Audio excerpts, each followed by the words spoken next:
100 రోజుల్లో నెరవేరుస్తామన్న హామీల అమలులో కాంగ్రెస్ విఫలమైందని విమర్శించారు BJP Telangana chief Kishan Reddy.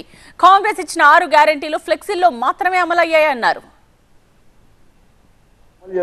Congress party అధికారంలోకి వచ్చినటువంటి ఈ 100 రోజుల్లో మేము 6 గ్యారెంటీలు అమలు చేస్తాము, అవినీతిపైన చర్యలు తీసుకుంటాము. ఒక్క కేసు కూడా రిజిస్ట్రేషన్ చేయలేదు ఇంతవరకు. అవినీతి కుంభకోణాలకు సంబంధించి ఒక్క కేసు కూడా చేయలేదు. మళ్ళీ ఇంకా కాంగ్రెస్ పార్టీ మంత్రులు మాట్లాడుతూ ఉన్నారు, 9 సంవత్సరాలు బీజేపీ ఏం చేసింది, కేంద్రం ఏం చేసింది.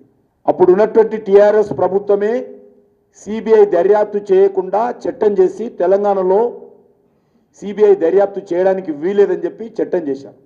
అప్పుడు కాంగ్రెస్ పార్టీ ప్రతిపక్షంలో ఉన్నప్పుడు కూడా ఉత్తరం రాసింది ఢిల్లీకి, కాళేశ్వర్ మీద దర్యాప్తు చేయండి అని చెప్తే ఆ రోజు మేము మళ్ళీ కాంగ్రెస్ పార్టీకి ఉత్తరం రాశాం. తెలంగాణ రాష్ట్ర ప్రభుత్వము సిబిఐ దర్యాప్తుకు అంగీకరించడం లేదు కాబట్టి మేము చేయడానికి వీలేదని కాంగ్రెస్ పార్టీ ఉత్తరం రాశాం. 100 రోజులు అయింది కదా.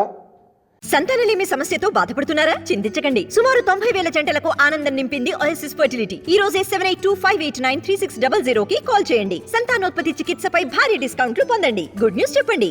ఈ 100 రోజుల్లో మరి సిబిఐ దర్యాప్తుకు ఎందుకు కాంగ్రెస్ పార్టీ ప్రభుత్వం ముఖ్యమంత్రి రేవంత్ రెడ్డి ముందుకు రావడం లేదో తెలంగాణ ప్రజలకు చెప్పాలి. ఈ 100 రోజులు తూతూ మంతరంగా 6 గ్యారెంటీలు అమలు చేశారు. ఎక్కడంటే ఫ్లెక్సీలలో కనిపిస్తుంది. ఫ్లెక్సీలలో ఇండ్ల ఫోటోలు వేసి పేద ప్రజలందరికీ ఇండ్లు. హైదరాబాద్లో మెట్రో ట్రైన్ పక్కన రేవంత్ రెడ్డి నిలబడతాడు. అన్ని రకాలుగా ఈరోజు ప్రచారం చేస్తున్నటువంటి ఖర్చు కూడా, ఆ ప్రచారం కోసం చేస్తున్నటువంటి ఖర్చు కూడా ఆ పథకం మీద ఇంతవరకు ఖర్చు పెట్టలేదు. కానీ విస్తృత స్థాయిలో ఈరోజు ప్రచారం చేసుకుంటున్నారు. తెలంగాణ ప్రజలు అన్నీ గమనిస్తున్నారు.